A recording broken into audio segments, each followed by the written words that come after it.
You've heard the conventional view. Now prepare yourself to hear the other side. High school teachers Mike Margison and Justin Spears bring you the alternative view you didn't get in the classroom. Now here they are, Margison and Spears. All right. Contact information for the show, facebook.com/TOS podcast. On Twitter, we're at TOS_podcast, or if you want to reach either of us individually, I'm at Mr. Margison and Justin's at Justin Spears 4. Get us by email, margisonandspears@gmail.com.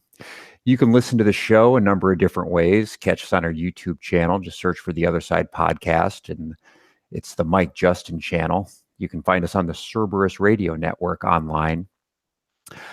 WCVL 92.1 FM, 1550 AM. We air Saturday mornings at 8 a.m., or you can listen on live there, WCVLAM.com. So welcome everybody to The Other Side, and we got a great topic for you tonight. We're going to be talking about national defense. And if you've been listening to this show for a while, you may have gotten a slight hint that Justin and I are anti-government people.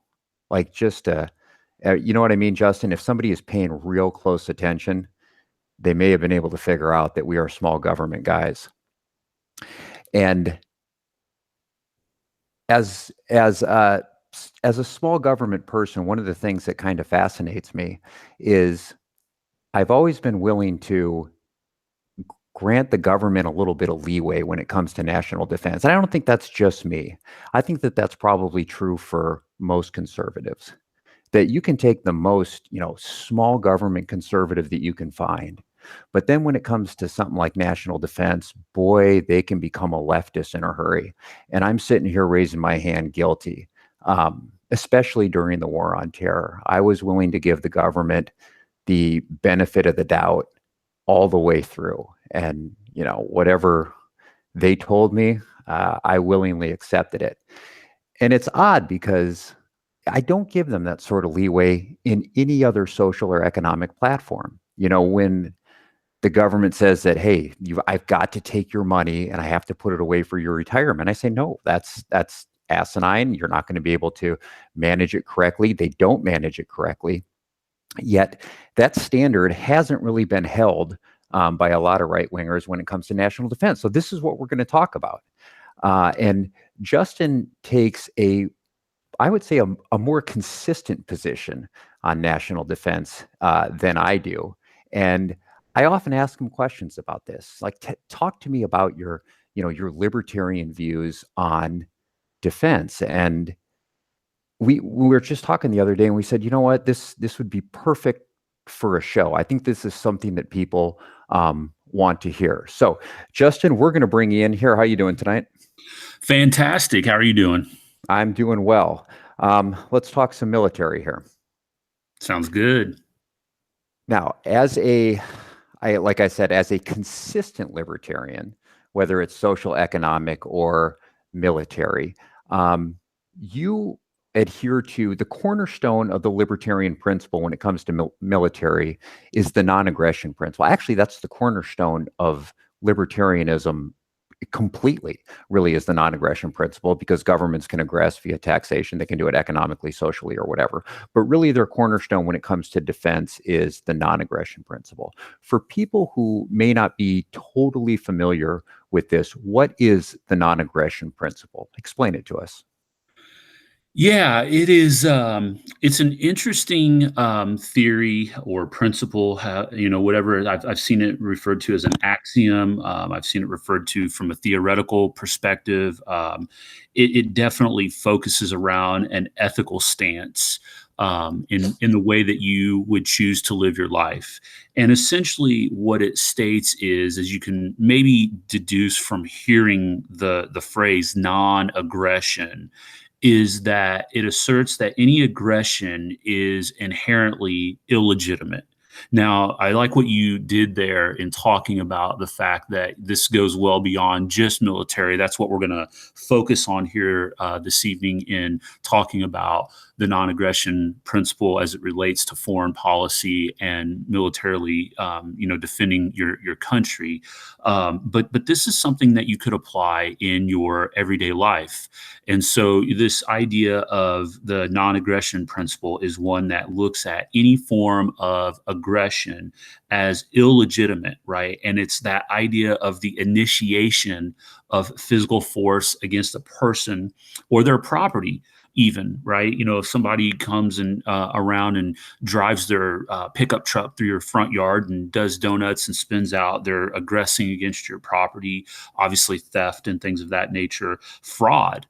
Even, could be an example of this. So it doesn't always even have to be something of a physical nature. It can be kind of a psychological damaging issue there in regards to that. Now, the one thing that I would also say that the non-aggression principle is not, which I think we oftentimes want to talk about defining things in terms of the positives of what is it, but what is it not? It's not pacifism. That's something that I think oftentimes gets mislabeled about non-aggression is, oh, well, you would just sit back and let anybody come in and destroy your property, harm you and your family, harm you and your community because you're non-aggressive. You're not going to use physical force, and that's not true. It's that initiation part that we wouldn't use any kind of physical force in initiating that on somebody. So it's definitely not pacifism. It also, in terms of how it is applied alongside of non-intervention, getting into talking a little bit about foreign policy, is it's not isolationism. It's not taking your ball and going home and secluding yourself from the rest of the world and just dealing with your problems by avoiding them. You engage with people, you interact with people, but you kind of set the standard of how you want to choose to live your life. And the people that are ultimately in your neighborhood, community, whatever, however far out you want to take this to your country, see that, right? And hopefully they aspire to that and see the benefits of living in a world where you're adhering to a principle such as the non-aggression principle. This is where questions start to come up for me, and I think questions would probably start to come up for others who maybe would label, if you want to apply labels, maybe considered neoconservative or conservative and strong on national defense. It seems like a great idea, but totally impractical. In other words, is the non-aggression principle practical if you're the only one who is abiding by it? I mean, what happens when you have people like Kim Jong-un and Vladimir Putin in the real world who would just scoff at that, and they're going to do whatever they're going to do? How does it apply in the real world today? Well, I guess what I would try to do is answer that from two parts. The first part that I would try to answer that through is from the practical standpoint. And yes, I do believe it is practical.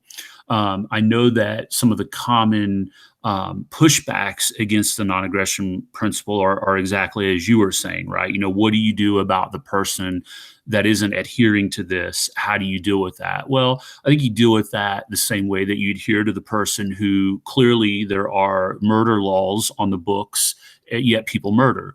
Clearly there are speed limit signs posted on the interstate, yet people speed. Clearly there are laws and regulations against a number of different things, and that yet does not prevent people from doing that. So it is important to understand that this isn't going to eradicate evil from the heart of man. It's not going to just all of a sudden wake up one day in a utopia and say, everybody's adhering to the non-aggression principle. There's no ill will in the world. It's interesting because there are some religious roots to this, obviously, as you can imagine. If you think about Judeo-Christian values and whatnot, this aligns in a lot of ways with that. But yet it's the realization that, of course, not everybody's going to be able to hold up to this.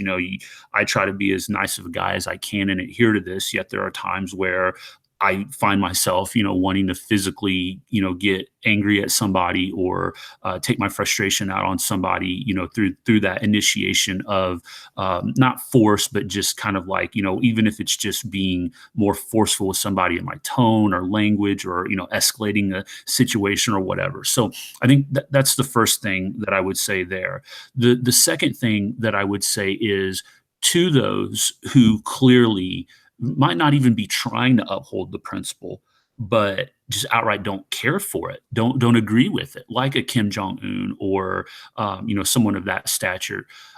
I think what we have to look at it and say is, okay, what's causing them to do that, right? I mean, it's a very Western American idea to look at the boogeyman that's out there over the mountain. They're in American history. There's always been the evil guy out there, whether it's been, Saddam Hussein or Kim Jong Un or Osama bin Laden or Adolf Hitler or whoever it is. There's always someone out there that we want to, evil that we need to defeat. But yet we very rarely take the time to find out why is it that these people feel the way that they do toward us.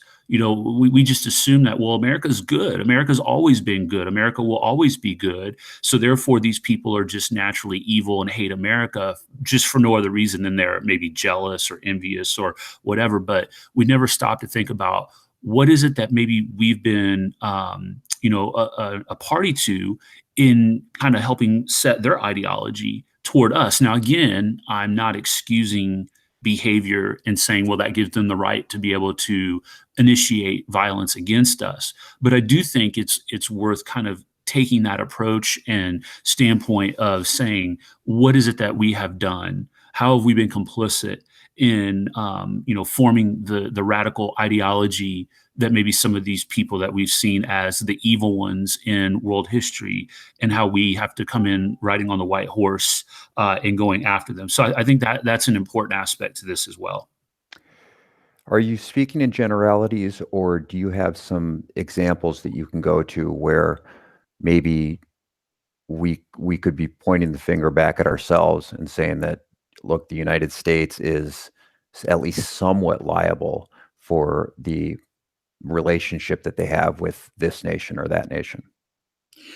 Yeah, I mean, I think the one that I'm probably most comfortable with, not that I'm by any means an expert on it. I'm sure that there might be a listener out there that, would be even more knowledgeable than I on this, but just based off of my understanding and a little bit of reading and research that I've done on it before is, look, I mean, when you have to go back and look at our tangled web of history in the Middle East and the rise of militant Islam in the Middle East, I think there's a fairly compelling argument to be made there that we have, poked the bear on that we've stirred the hornet's nest up a little bit on some of that, going all the way back. Gosh, I mean, you could go all the way back to the establishment of the oil fields in Saudi Arabia and how we went in and, I don't want to say pilfered the resources, because clearly the king of Saudi Arabia allowed British and West companies to come in and he benefited off of that.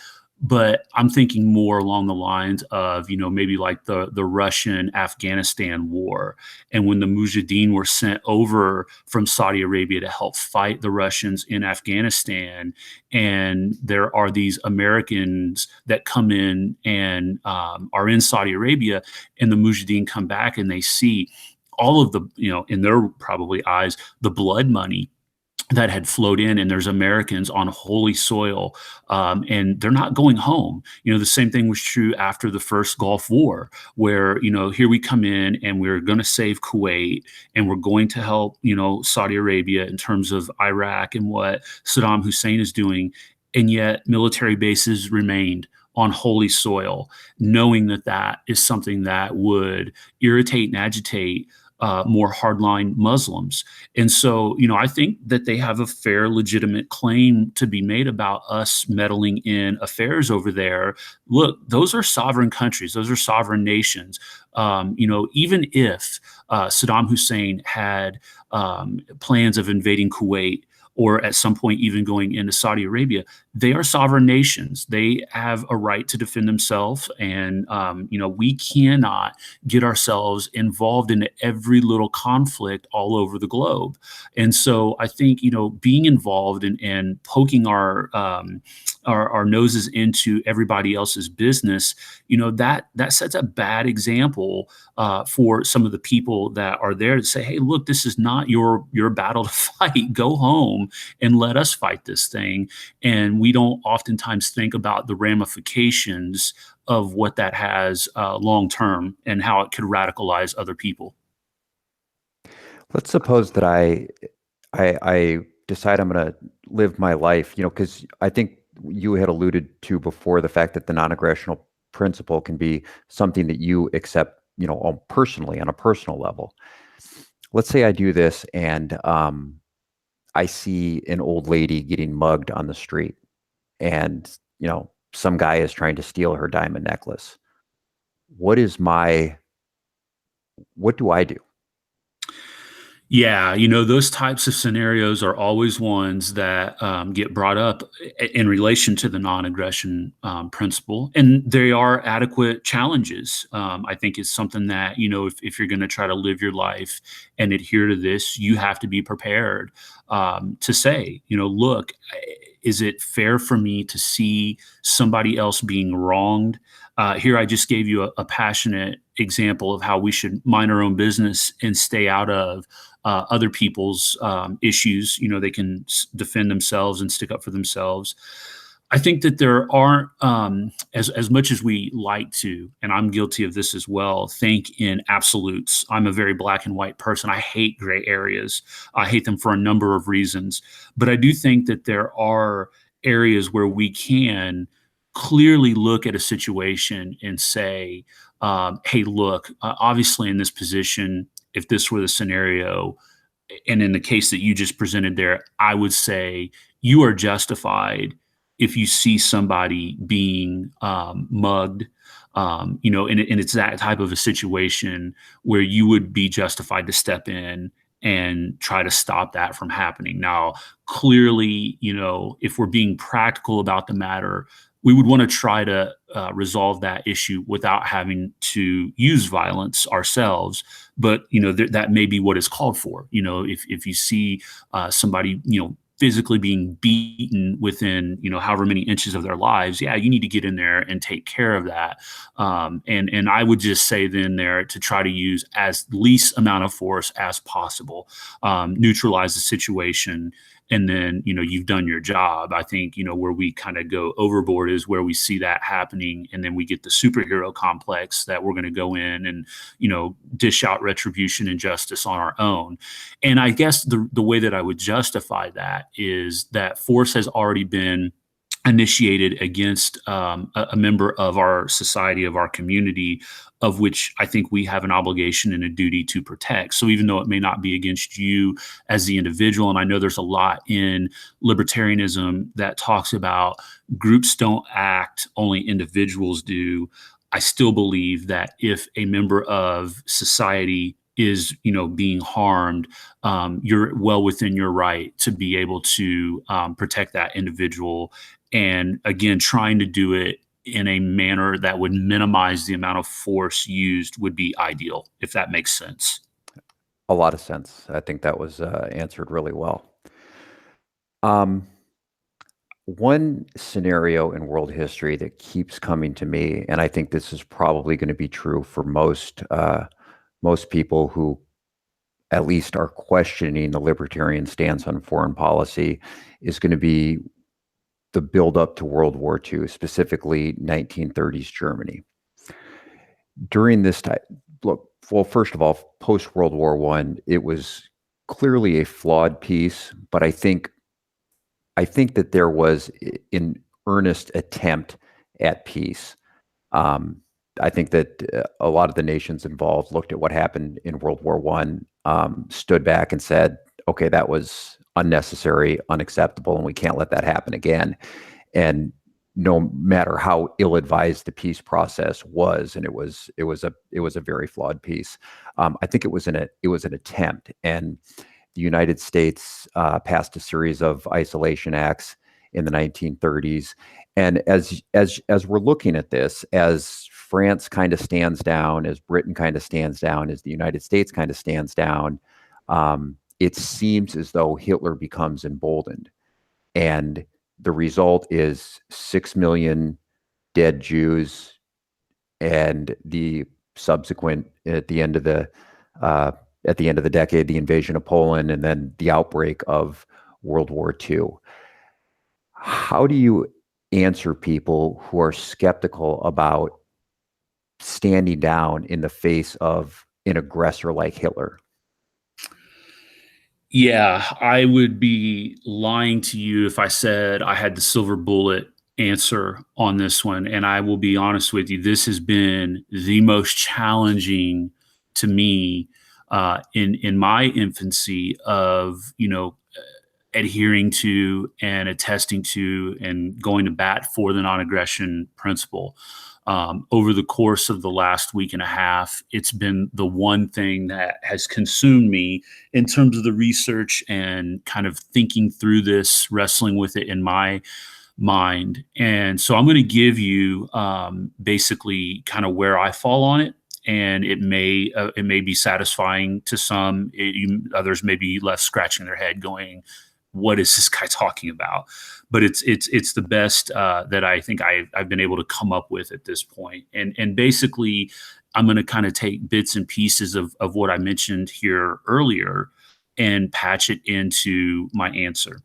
So the first thing that I want to start with is saying all history is connected. Nothing happens in a vacuum. And I'm glad that you brought up, World War I.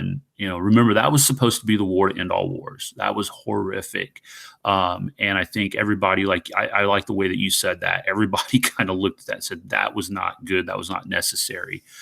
And so, unfortunately, though, what we get out of that with the Treaty of Versailles was something that I think, when you look at historical blunders or missteps, probably comes away as one of the biggest head scratchers of all time.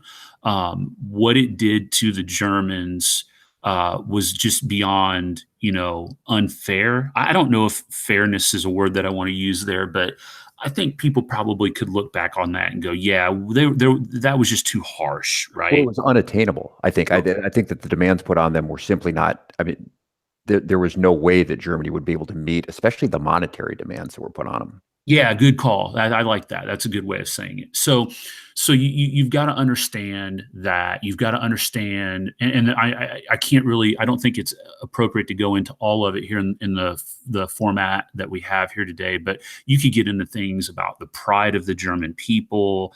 Obviously, where they were. Obviously, there was a segment of the population that were just overly humiliated, of which people like Adolf Hitler would fall into for what happened. And it just, again, it hardened them, right? It just it ossified the hatred that they had for different groups, and they started looking for outlets to blame. Who is to blame for this? And they need to pay for it. And so I know that we have to look at it from that perspective, and we have to see what culpability do we, as the West, obviously being a party to that, have to do with causing part of that. I'm not saying that we're responsible for the rise of Hitler wholly, but I think it would be grossly inadequate or short-sighted to say that didn't have something to do with it. So again, that kind of goes back to what I was talking about earlier with what I mentioned in the Middle East and the rise of radical Islam and things of that nature. So there's that. I also think too, that when we look at World War II, there has been a common refrain that appeasement was used with Hitler early on. And it was this appeasement by people like Chamberlain and others that allowed Hitler to become the bully that he was, right? That's essentially what allowed him to go in and seize Austria, seize Czechoslovakia, run through Poland, and we're off and running with World War II. I actually read a interesting account off of Lou Rockwell's site, and those that are a little bit more hardcore libertarian, if you're not familiar with Lou Rockwell, LouRockwell.com, highly encourage you, anti-war, anti-state. If you're interested to learn a little bit more about some of these things we're talking about, give his website a check. There's tons of great resources and articles on there. Read a piece on there where basically the author of this article is saying, look, here is, and I believe it might have even been Murray Rothbard that wrote this, about a historian who fell into this mainline account of appeasement, like I just went through, leads to all of this, brash, bold strategy by Hitler. And that's what led to all of the build up to World War II. And he says that this is basically the common accepted theme among historians as it relates to World War II. But then along comes this guy, Thompson, I believe was his last name. I'll have to double check on the author's name. But he kind of flips on him. And he says, no, not really. We need to analyze this a little bit more here, guys. We need to take a look here a little bit more closely at historically what actually went on. And he theorizes that it actually wasn't appeasement, that appeasement wasn't tried until much later, and even then was kind of begrudgingly brought along, that in all reality, it was a very hard line, we're not going to negotiate with you posturing by not only the Brits, but the French, the Austrians, the Czechs, and the Polish that basically forced Hitler's hand to do what he had to do. And it's documented in this memo article that, look, Hitler had no plans of wanting to go into Austria at all. Had no plans of wanting. Now, there were some German-speaking people in Austria that I think wanted to be unified with Germany again, but there were no plans that existed for Hitler to go into Austria. And as it relates to Poland, for example, he had asked for a passageway to Russia. And this hard line, we're not going to cater to you. We're not going to give into your demands or requests. Again, kind of backed Hitler into a corner, so to speak, until he did become more aggressive. And then ultimately we know what happened with the rape of Poland. And so again, this is not, please don't misunderstand me, this is not an apology party for Adolf Hitler. What I'm trying to paint the picture of here, as I said earlier, is there were other positions that were taken here that, had we gone a little bit more in the appeasement phase, the way that it really should have been applied early on, and negotiated with him and spoken with him, as opposed to shutting him off and being a hardline position, might have avoided. Again, I know that's a heavy, heavy burden to prove and try to get people to buy into, because we have been fed this line that we know about Hitler and World War II that I think is vital to kind of study. So let me get to the last part here, because I know we're running out of time on this. So when it comes to the question of the Holocaust, do you sit back as a sovereign nation that loves freedom and liberty, and you see the systematic extermination of a group of people, and do you just sit back and go, sorry, can't do anything about it, we're non-aggression, we're non-intervention, we're not going to step in here? I think clearly the answer there is no. I don't think that is the right position. If we had more time, and maybe in our extended time here, Mike, we can get into this a little bit more in detail. So I encourage the listeners to hang around with that. But I think, in short, for our radio audience here, before we wrap up, the answer is no. In a situation like that, you would probably want to use resources available to you to stop that from continuing to occur, right? Whether that is military force, or support. I know we've talked about issues like arming the Jews early on. Would that have prevented the Nazis from, going forward with the Holocaust? No, probably not. Would it have saved Jewish lives? Yes, probably. And I think that's what this all boils down to: is you have to weigh the pros and the cons. You have to look at, is it worth conscripting American soldiers to go over and fight and die to stop this? How do you justify that to the families back home? Are you dying a noble and worthy cause in that case? Is it worth it? Those are tough questions that have to wrangle with and wrestle with. Obviously, we have 2020 hindsight with history on our side to be able to say, yeah, it was the right thing to do. But this falls in the same vein of thinking of, were we justified in dropping the bomb on Japan? And I know that there are people that go back and forth on that as well, where they say, yeah, because the war would have continued to go on. The Japanese were ready to anchor in and continue to fight, and they would have fought tooth and nail to the very end, and would have been more soldiers dying, more citizens dying. And so, there are people that say, yeah. Then there are people that say, no, we should have just quit fighting altogether, done some economic blockades, and the Japanese would have run out of natural resources and had no choice but to surrender without having to drop the bombs. So I think you need to try to explore all formats of nonviolence first before you start looking at those issues of intervening from a military perspective. I think all of that was a really outstanding exposition of that position on foreign policy, the libertarian position on foreign policy. And I want to encourage our listeners to challenge your own thoughts. And this is something that I've had to do lately, because like I said, as I realize that the federal government is more and more incompetent. I'm realizing this every day, and everything they do in social terms and economic terms, I see this inconsistency within myself, where I'm willing to grant them leeway on one little component, one aspect, and that's national defense, and without asking questions. And so I'm going through this evolutionary process where I am asking questions. And you and I have had this conversation many times, and I've asked you for literature and what are you reading? And I am not fully over the line yet. I guess I'm still having these questions answered, but it's listening to you and talking to you and hearing that side really helps me, wrestle through with these ideas myself. And I encourage our listeners to do the same. Those listening on 92.1 FM, 1550 AM, we are going to sign off here on the other side. Those of you listening online or on rebroadcast, we will be back in just a second for some bonus material. Stay with us. Next week, we are going to be talking about immigration and sanctuary cities. So those listening on the radio, we'll see you next week on the other side. All right, Justin, I want to talk a little bit about this like I was saying, this evolutionary process that I'm going through, because this is as you know, inconsistency that I've been wrestling with for at least a year now.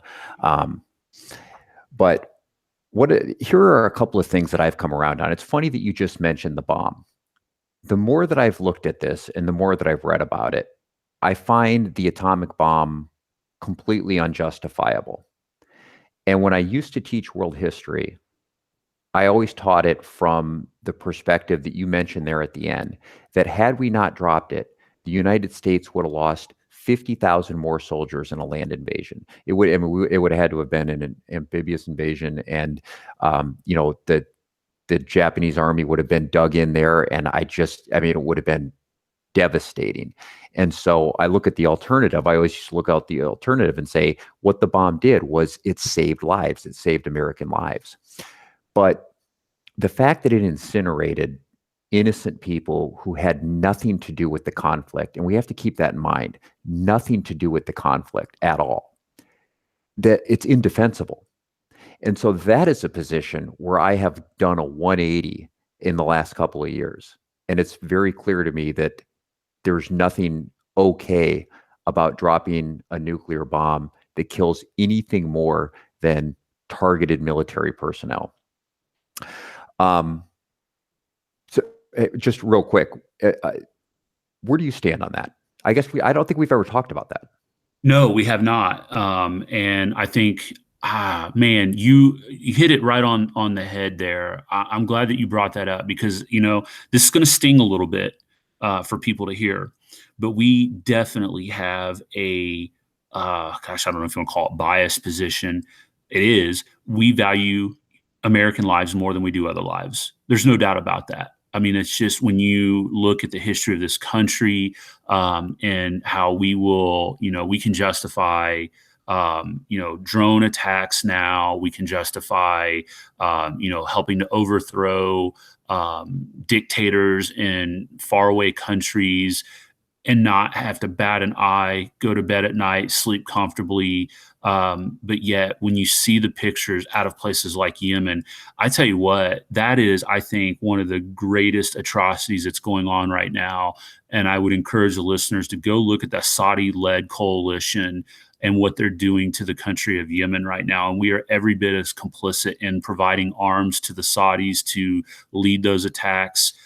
Drone attacks. We push a button from a remote location, and we just don't even think twice about it. We devalue life because somebody is of a different religious mindset or ethnicity or race than what we are, and that is really, really a shame. And I think it says a lot about the heart of America and how we view that. So yeah, absolutely, what you said there, to think about the innocent civilians. And, that's another reason why to adhere to the non-aggression policy is, you've got to think about innocent civilian casualties when we go in to do these strikes and these raids. When those guys go in, and this is not an indictment against our military members, they're fighting for their lives. They are unfairly placed in positions where they have to shoot first and ask questions later.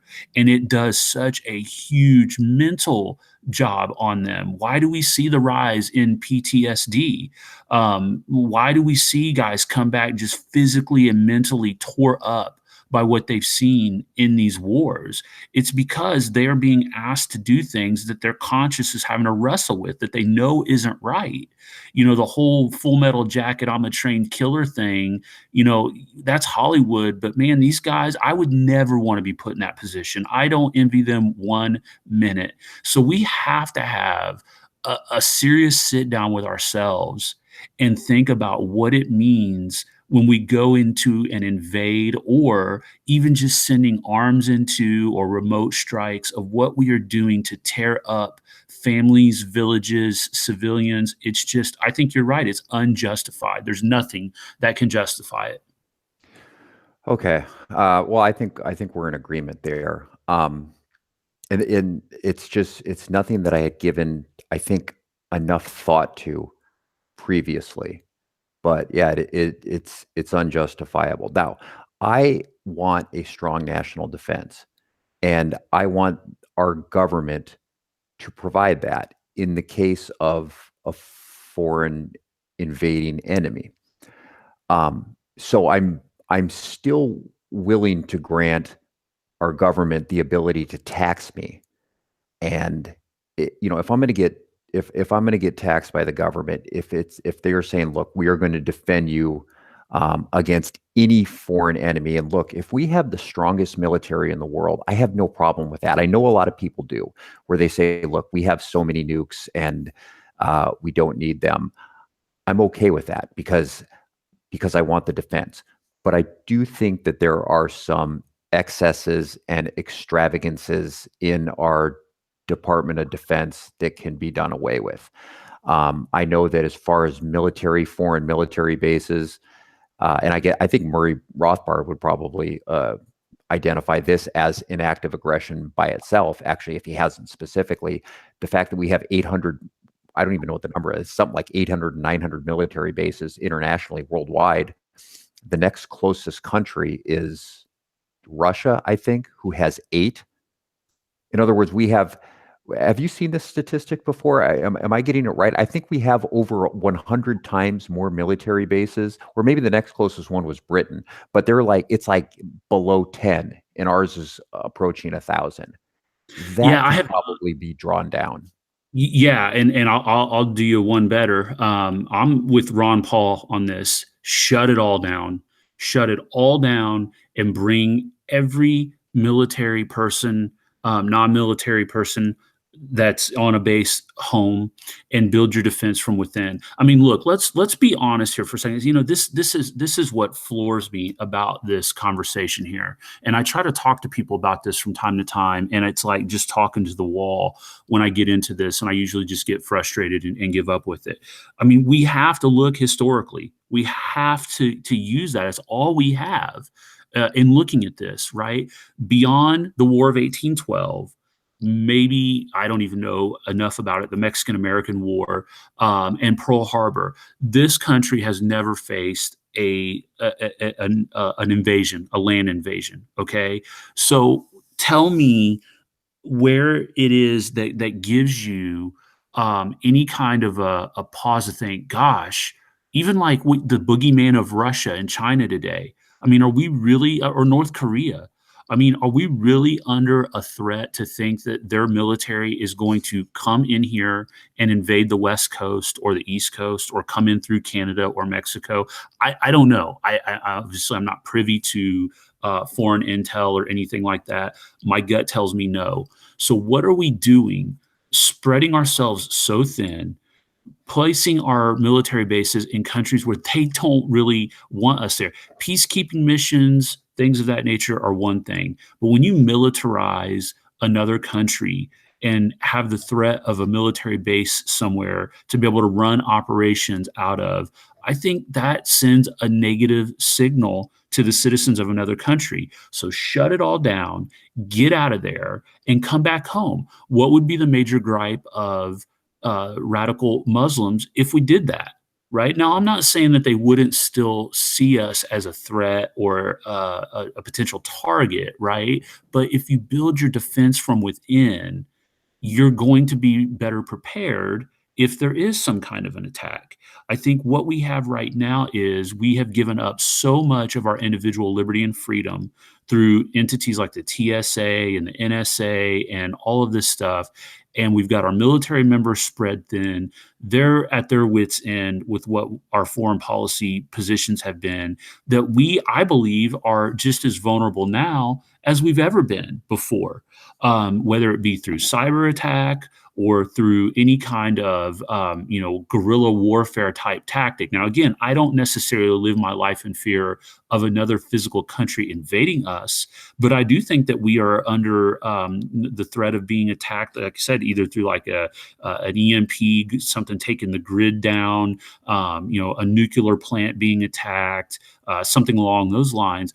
I really think you could bolster security if you were to take a non-intervention approach and bring all of our military home, get these men and women back with their families where they belong, and get the heck out of all of these foreign conflicts that we're involved with trying to play peacekeeper on.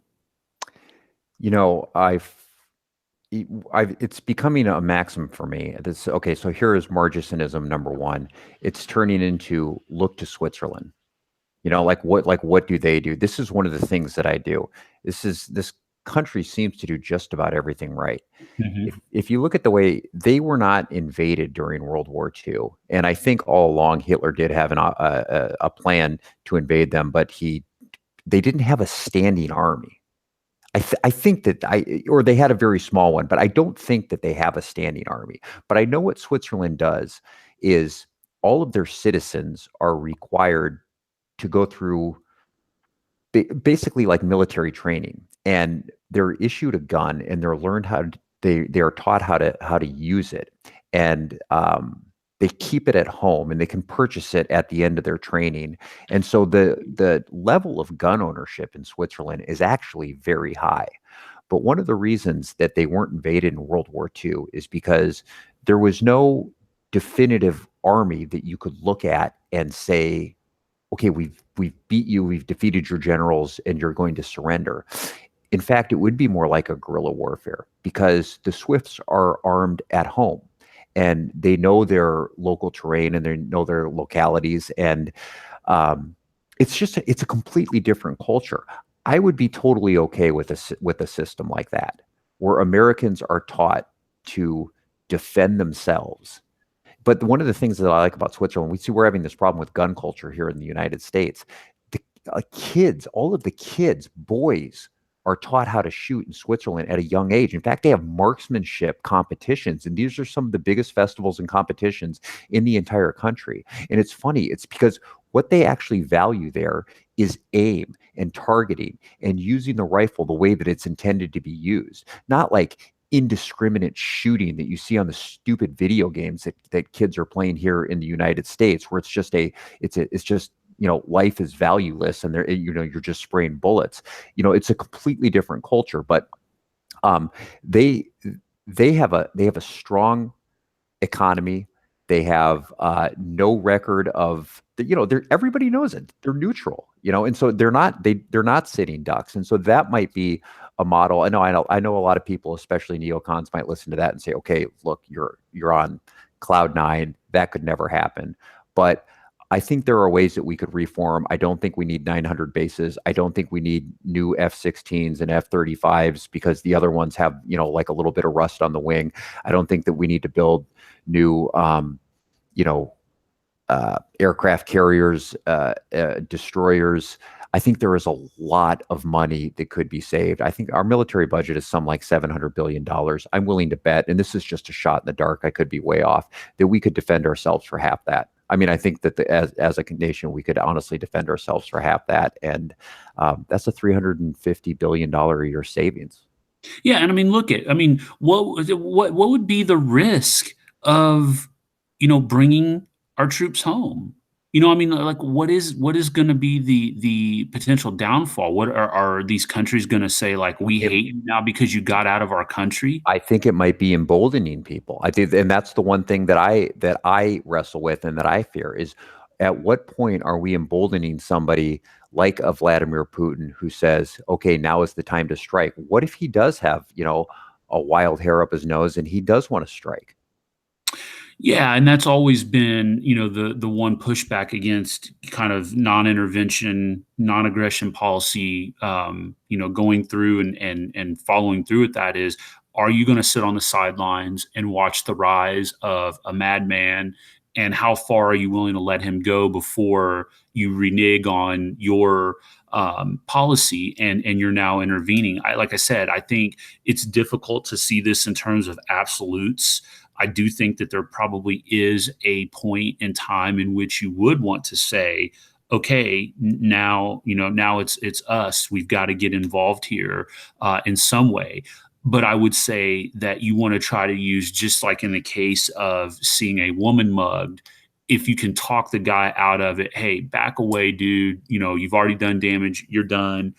Go that route first, as opposed to just recklessly jumping in. Because the other thing that you do with that too is you put yourself in harm's way. You have no idea if this guy has a gun, a knife. If you're just running recklessly in, you're going to put yourself in harm's way, and you can't do that lady much good if you're stabbed and bleeding out on the curb, instead of like being thoughtful and trying to assess the situation first before acting.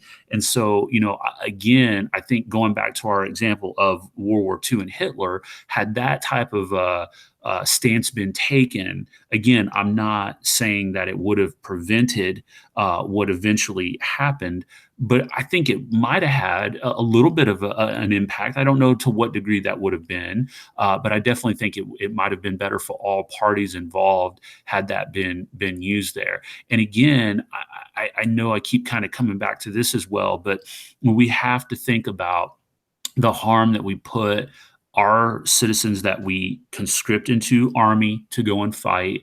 We're going to lose loss of life there. You're going to have loss of life of civilians with a military conflict. You have to kind of weigh out and think that through when you're going in to intervene into a conflict as well. We can't just say in hindsight, oh yeah, we saved X number of people by getting in here. If we've lost X number of people along the way, it had, was that worth it? Was that the just war that we talk about sometimes when we talk about World War II? So definitely no easy answers. And I want to be very clear again to those listening.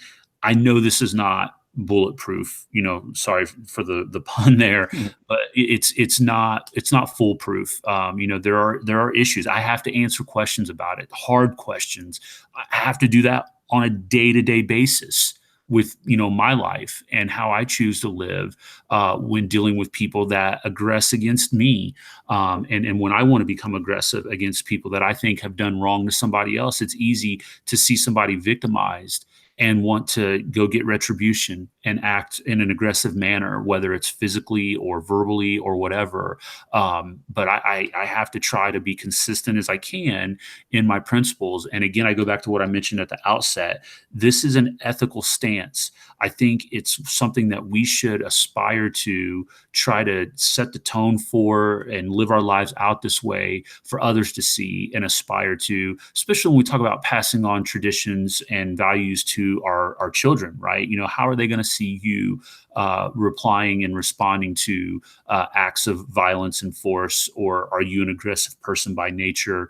I would put a plug in here real quick, and I know I need to get on board with this as well. Suzanne Sherman, who's a member of our Cerberus Radio Network, has mentioned Connor Boyack, who writes a series of books on the Tuttle twins, which basically revolves around the non-aggression policy and using that as parenting for raising your children. And I really need to get on board with jumping in and reading those books, because I've heard nothing but glowing and great things about those. I think that would be a fantastic resource for parents that are looking at trying to apply this in their daily lives. I think that was a great discussion tonight, Justin. You did a really good job with that policy and articulating it. I think just in our conversations, if you would have told me 5 years ago that I would be talking even something that resembled anti-war, I would have thought you were crazy. I mean, I sort of said you're completely crazy. But I want to challenge people. Look at your own views, whatever they are. Just look at them and look for consistencies, look for inconsistencies, and really try and solidify them. And that's what I try to do. I think it's important to be consistent. Well, right, one other thing I want to say here real quickly before we jump off here. Guys, if you're listening to this, you have to understand this is not a partisan issue here. This is a cultural ideology that is set in.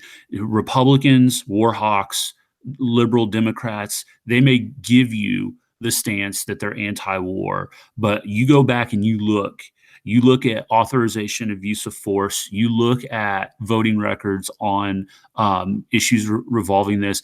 It is not a partisan issue. Republicans and Democrats are just as both complicit in promoting the military-industrial complex and going off and intervening into every single endless war that we can get involved with.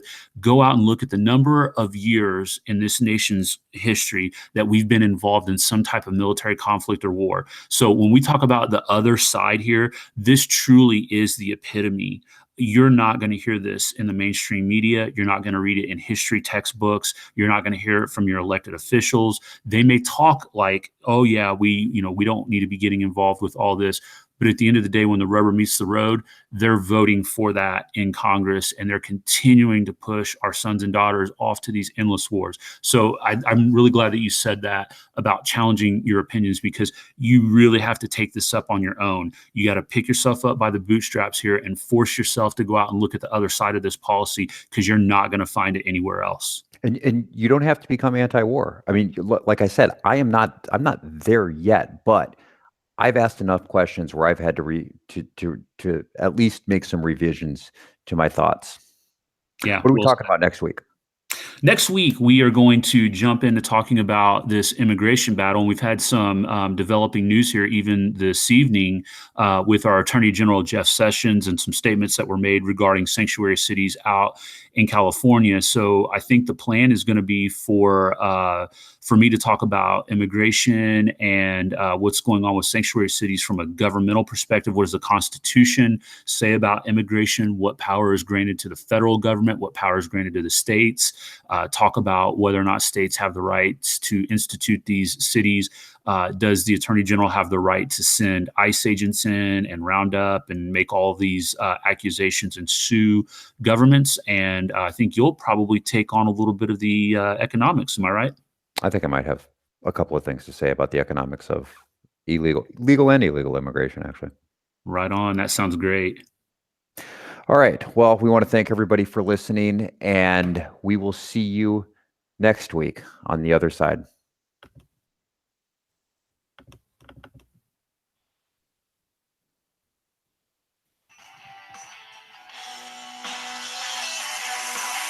Thanks for listening.